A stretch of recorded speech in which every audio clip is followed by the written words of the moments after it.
Was this ramp that we've had in the last month or two real, and is the bear market over?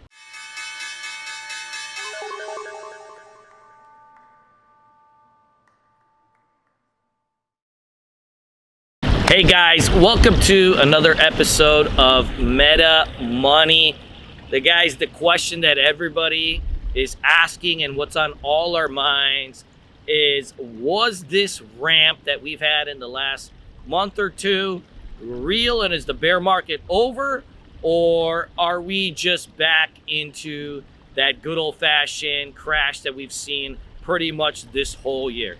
So as you guys know from just looking at the charts, Bitcoin, Ethereum, Solana, all of them, Solana, all of them ramped huge off the lows when Ethereum and Bitcoin touched 800, 18,000, and we went on a massive run in alts.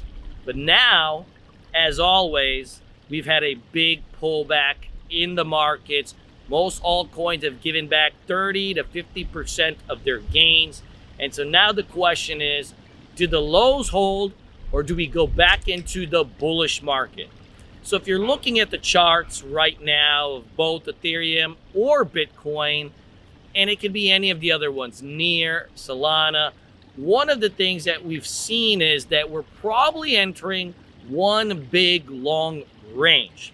One of the things that people forget is that the biggest rallies in a market often happen during bear markets. When you get those market crashes, you'll often get short squeezes of 30, 40, even 50%, sometimes more, but that doesn't mean that the bear market is over. So if we're looking at the overall longer term charts, what we still see is a massive range that's been developing since May, with both extreme volatility to the upside and downside.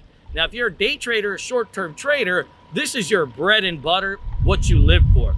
But if you're a longer term trader or somebody that's more passive, this is definitely a market that you just stay out of and wait for better conditions.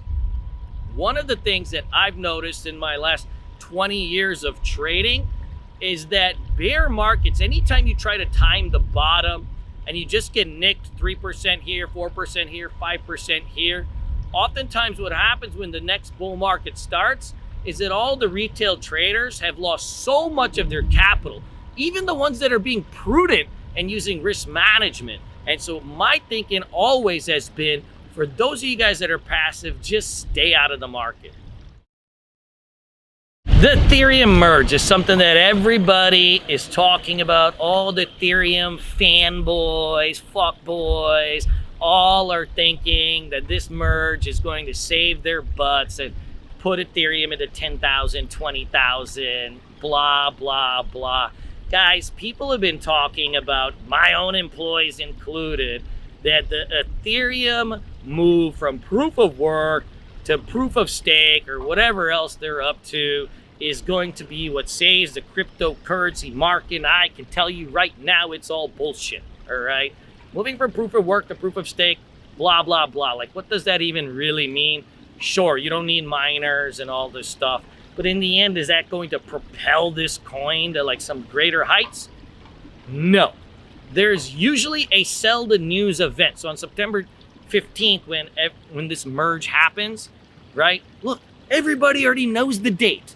The moves happen before the actual thing takes place. It's called buy the rumor, sell the news. That's trading 101. Ethereum just went from 800 to 2,000. Guess what, merge fanboys? That was the merge move. That was the merge move. So now if you're thinking on September 15th, like Ethereum's just gonna go crazy, that's not how it's gonna be. Guys, they have been telling us for 5 years that the Ethereum network congestion is getting fixed, that this is getting fixed. Oh, we have this new code. Oh, we're gonna do this and the gas prices are gonna go down. And they push it off year after year, year after year, year after year, rumor after rumor. All Ethereum is just a rumor mongering ecosystem of rumors, all right? In the end, look, September 15th comes, the merge happens, most likely it's a yawner. Now on the interesting side is when the split happens, probably some of the miners will do a fork like we've seen in the past with Ethereum Classic, that's your ETC. So when and if there's a fork, there may be some interesting things that happen with some new coins that come from Ethereum forking. Some people wanting to stay the old way versus some people wanting to go the new way. Now, back in the day, those fork coins, you might see some of them go up 5x, 10x, like really, really quickly at some point. And some of them crater like 90% the first day. It's always a little bit of a crapshoot. But if you want to take a small stab, you may want to do it for those fork coins. At some point, they do typically get pumped. But in the end, like, that's not, those things haven't happened as much as they used to. See, back in the day, 2018, everything got forked. There was never a time for any coin that everything didn't get forked and then everybody's pumping and dumping and doing all that stuff.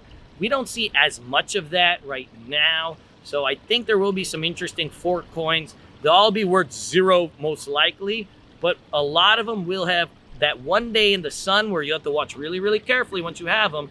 They'll get pumped and you'll have to sell them right away because they will come crashing down as they always do. But that could be an interesting play for a small portion of your account, but never go in all in on some fork play because it's just luck of the game right there. But I wouldn't read too much into Ethereum Merge. Like, everybody's excited about it. Great. It's going to be excited about something in a bear market, but it's not going to save the day. It never has. Hey guys, a question I've been getting nonstop is about this 3AC Capital and their pure liquidation that's happened.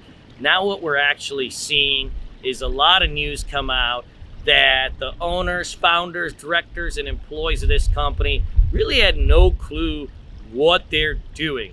And a lot of times in crypto, you're seeing it. People are selling themselves as pros, and then we're finding out later that they're not. So one of the things that you always have to assume in cryptocurrency is that everything is a Ponzi scheme. What I mean by that is that most of these big company crypto bros, they've made or tried to make money from taking customers' deposits and then investing it in trading it.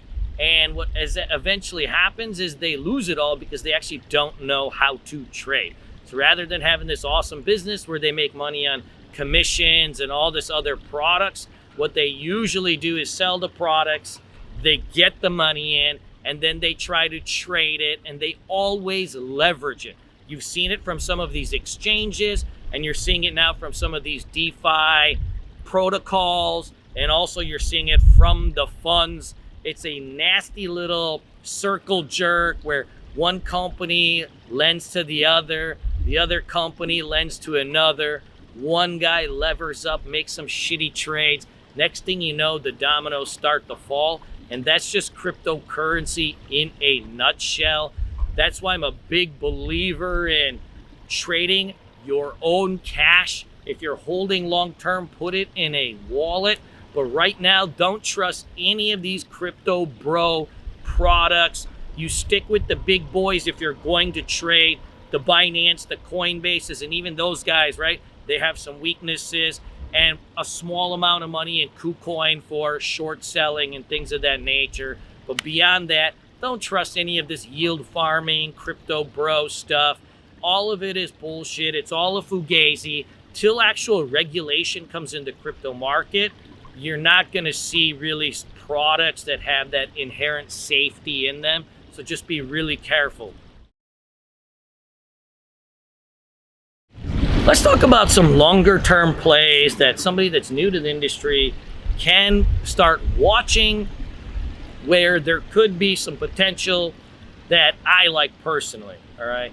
As you guys know, I'm more of a short-term trader, but there are themes, and I love trading themes in the market that can last for periods of time.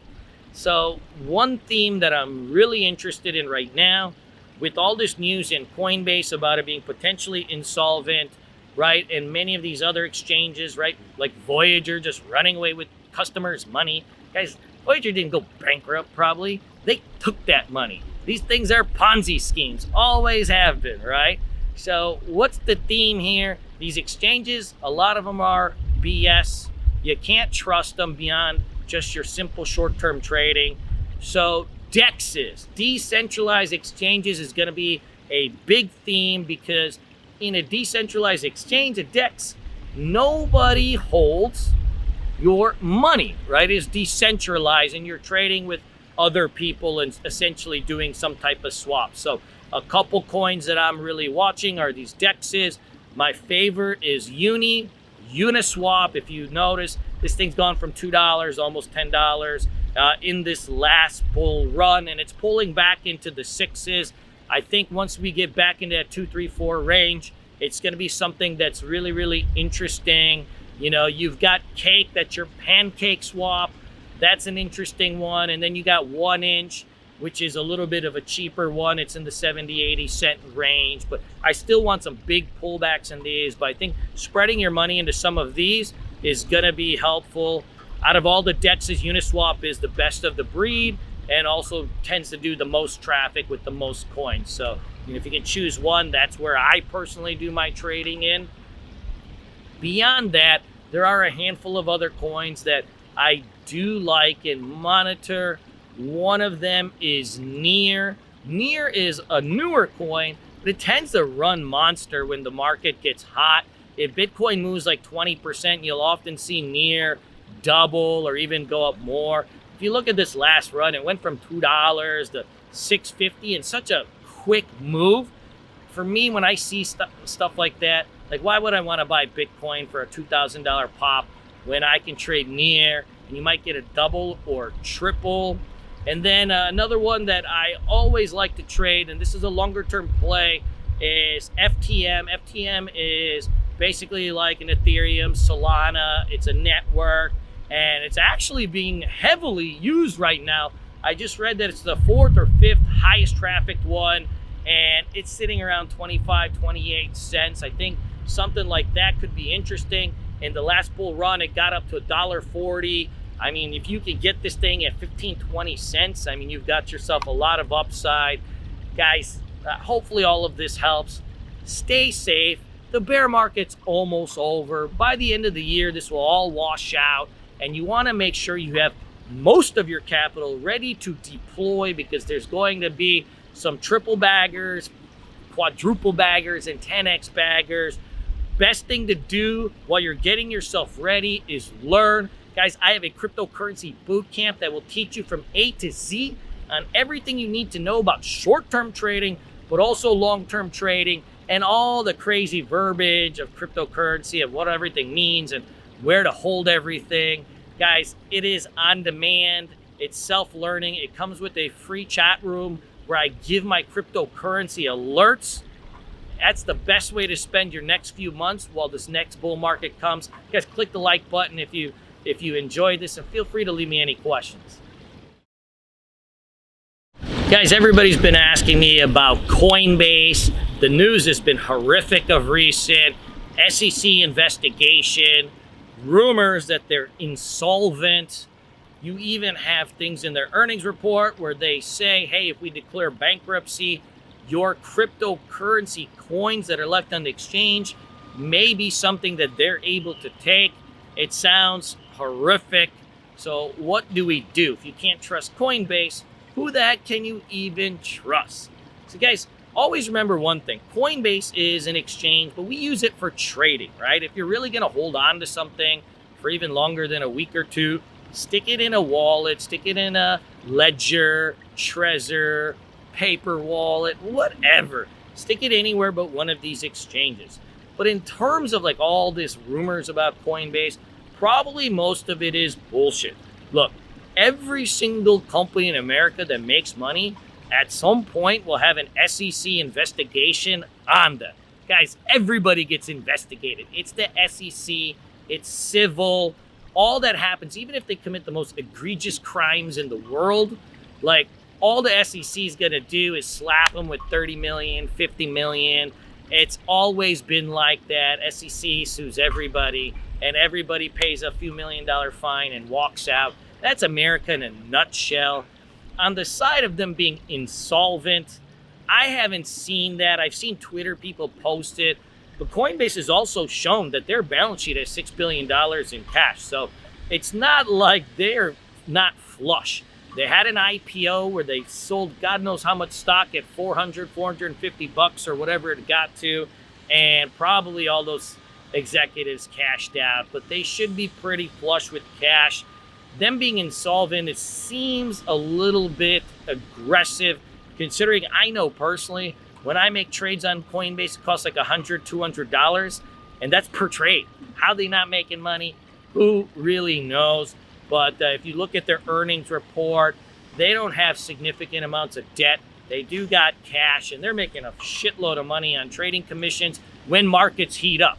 Now, when markets slow down, nobody's trading, and so the commissions dry up. But in the end, if you're still going to keep money somewhere, it's better to do it in a company that's at least a public company, that has its own stocks, because in the US, if you're in the stock market, you are regulated to some degree. You can do white collar crimes all over the place and little fugazis, but for the most part, right, you do have some type of overlying regulation versus if you're trading on Bybit or BitMax or right, any of these places, like that shit's the wild, wild west. Nobody knows who owns these companies, what they really do, what's behind the scenes.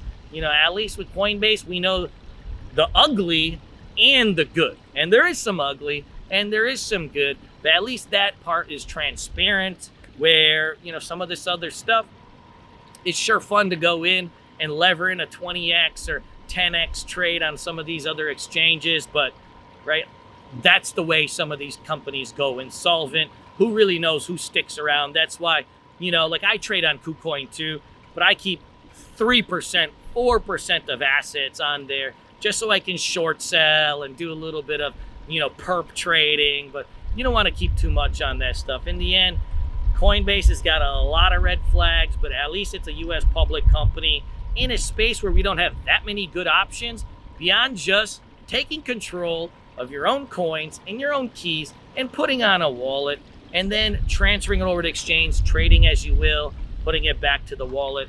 That's often the safest way, especially if you're dealing with large amounts of capital. A lot of people right now have been talking about the Solana hack and what that means for the cryptocurrency industry, and also just how regular people can be protected in the cryptocurrency market.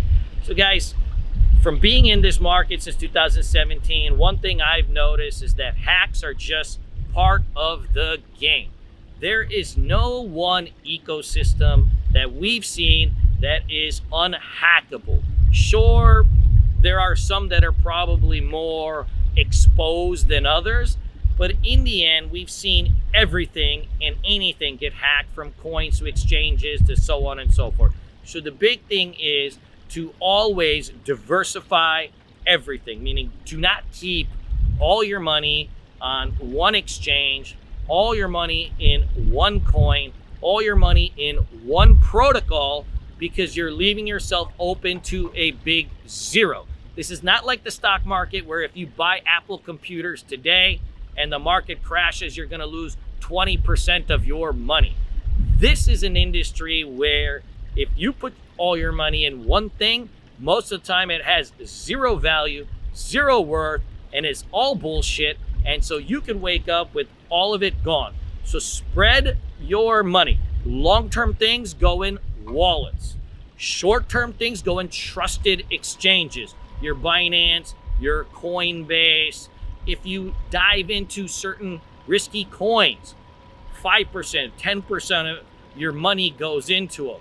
If you're doing some of these DeFi protocols, 5%, 10% of your money goes into them, and start spreading it around. And then of course use every security you can, from the 2FAs to white label listings to certain IP addresses can only access, you know, your wallets and things of that nature. And if you do that, then guess what? If you get hacked on something, or if you're in Solana and doing some NFTs and something happens, okay, you're going to lose 5%, 10% of your assets. That's like, right, losing on one trade. So it's not the end of the world. It's just something that you just have to get over. But right now, that's the only thing that we can do. From what I've seen, there is no ecosystem that can't be hacked, right? If a hacker wants in, they'll find a way in. You know, who they target is a whole different thing. But in the end, criminals are always fucking smart and they always find a way in. So who are we? We're regular people, right? Are we really going to sit there and dive into the coding of these ecosystems and exchanges? No, we can't really do that. All we can do is be prudent, use a little bit of common sense, and remember that this is the shadiest but funnest industry in the history of the world. Guys, one thing that's happening right now with this market being in a bear market, but now in a big long range, is what are trades that can be taken? And of course, what are the mistakes that people are making and that I personally made when I was new, when I run into these type of markets? So the biggest thing is when you have a bear market, the only thing you can do is short. So a lot of times, and this is like a crypto Twitter bullshit thing, when the market is tanking, you'll have these influencers or so-called traders say, oh, it just gives me an opportunity to accumulating more Satoshis, accumulating more Bitcoins. This is all bullshit, because when a market is crashing, every time you buy, you're just gonna lose 20% more. Your accumulation theory is nothing. Like, you'll just lose more and more money, and there's no reason to. There's a time and place to accumulate, and that is when markets stabilize near lows and they enter like a big long range. Then you can accumulate a little bit with a stop under these near lows. But even then, the best way to really make money is to wait for the market to start trending when it comes out of those big long ranges on the bottom and starts to move its way back up. So you want to wait for those moving averages to start curling up. That'll give you a sign that, okay, the market has healed on that term, on a short-term basis. And then you can start taking your stabs. The easiest money you're going to make is in a bear market. So I want you to think of more of like an opportunity cost. If you buy Bitcoin at 20,000 and then it hits 30,000, but it took you 6 months to get there, is that better than buying Bitcoin at 22,000 and it hitting 30,000 in 1 month? Because if you time it right, that's the opportunity cost. You're trading off a little bit of insurance at 2,000 for saving on time. Because when you're a retail trader, the velocity of money is just as important as the percentage return. A 33% return in 6 months is a lot different than a 30% return in 1 month. So we always want to look for not just the return, but also the timing, so that we're able to move our money around into different things. I'd rather be 30% 1 month, 30% the next month, so on and so forth, versus sitting there waiting and having that inherent risk. So stay out of the market. You only accumulate when you get those big long ranges, but even then, it's not with all your money. It could be a small stab. You want to wait for the market to trend, and that's when you put the hammer on, because that's when that's easy. Guys, bull market trading, every pattern works. Bull flags, flat tops, pullbacks, averaging down. I mean, anything you can think of works in a bull market. Everybody looks like a genius. The biggest idiots in the world make tons of money in bull markets. But in bear markets, sideways markets, even the smartest people lose money. So wait till market conditions are easier. You don't always have to be in something. You don't always have to be in a trade. Be opportunistic.